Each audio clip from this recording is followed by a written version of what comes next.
കൂട്ടുകാരിൽ പരമായി അഭിഷേകം ചെയ്യും ആനന്ദ തൈലത്താലെ എന്നും എന്നെ എൻ്റെ യേശുനാഥൻ തൻ കൃപയാൽ എന്നെ ഉയർത്തുന്ന ദിനം വരുന്നു.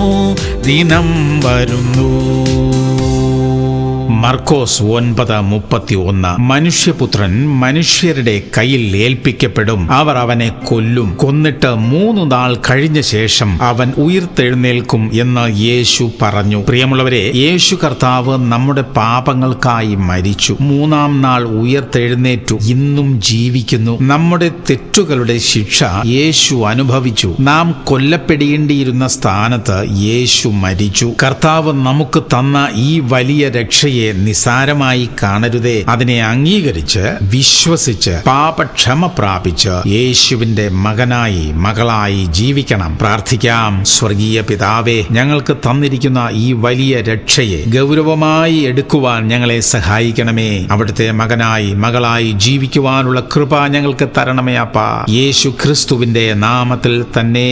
ആമേൻ, ആമേൻ, ആമേൻ.